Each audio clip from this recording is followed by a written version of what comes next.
Salut à tous et bienvenue sur la chaîne Les Histoires de Charlotte. Aujourd'hui je vous retrouve pour une première vidéo dans laquelle je vais vous parler de 3 résistants français pendant la Seconde Guerre mondiale. Donc c'est parti, je vous laisse avec la suite de la vidéo.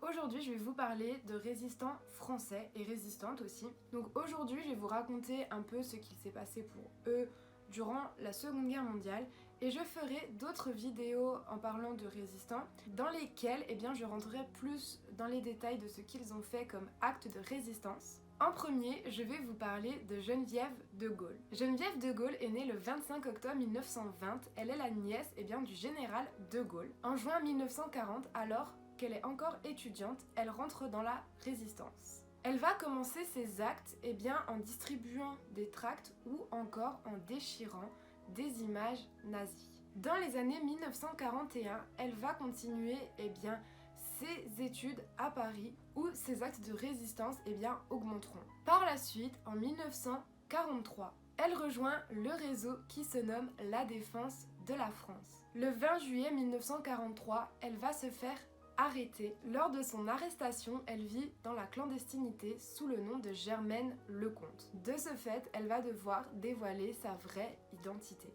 Par la suite, elle est envoyée à Fresnes, puis dans le camp de Royalieu et va ensuite être déportée au camp de Ravensbrück qui se trouve en Allemagne. Elle va être déportée le 2 février 1944 sous le matricule 27 372. Dans ce camp, elle va rencontrer d'autres résistantes comme par exemple Germaine Tillon. En 1945, Geneviève de Gaulle va être placée dans un bunker. En effet, Himmler veut la garder comme monnaie d'échange envers de Gaulle. C'est pour cela qu'elle est placée dans un bunker parce qu'il faut qu'elle reste en vie. Elle ne sera libérée de ce bunker que le 25 avril 1945 lors de la libération du camp. Après la guerre, elle va assister à de nombreux procès nazis. Elle va aussi témoigner lors du procès de Klaus Barbie qui a eu lieu en 1987. Geneviève de Gaulle meurt le 14 février 2002 et pour finir, dans les années 2015, elle rentrera au Panthéon. Je vais ensuite vous parler de Léon Goldberg.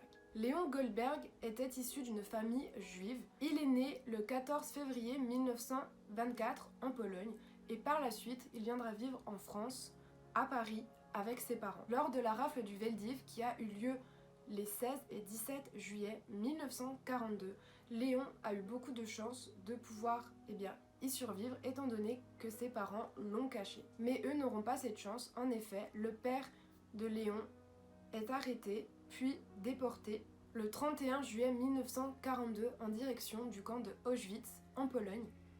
Puis sa mère et ses 2 frères sont aussi arrêtés et déportés le 19 août 1942 aussi en direction de Auschwitz. Par la suite, il rentrera dans le groupe de résistance des FTP-Moi où il s'attaquera à de nombreux trains allemands. Léon Goldberg fait partie de l'équipe de Manouchian que l'on connaît principalement grâce à l'affiche rouge. Il est arrêté et condamné à mort le 15 février 1944. Lui et les autres membres de Manouchian sont fusillés le 21 février 1944 au Mont Valérien. Et si je me souviens bien, la femme de ce groupe, elle ne sera pas fusillée, elle sera décapitée. Étant donné que j'ai évoqué l'affiche rouge juste avant, j'avais envie de vous parler de Misak Manouchian. Misak Manouchian est né le 1er septembre 1906 dans l'Empire ottoman. Il va être arrêté le 2 septembre 1949 pour par la suite être relâché au mois d'octobre.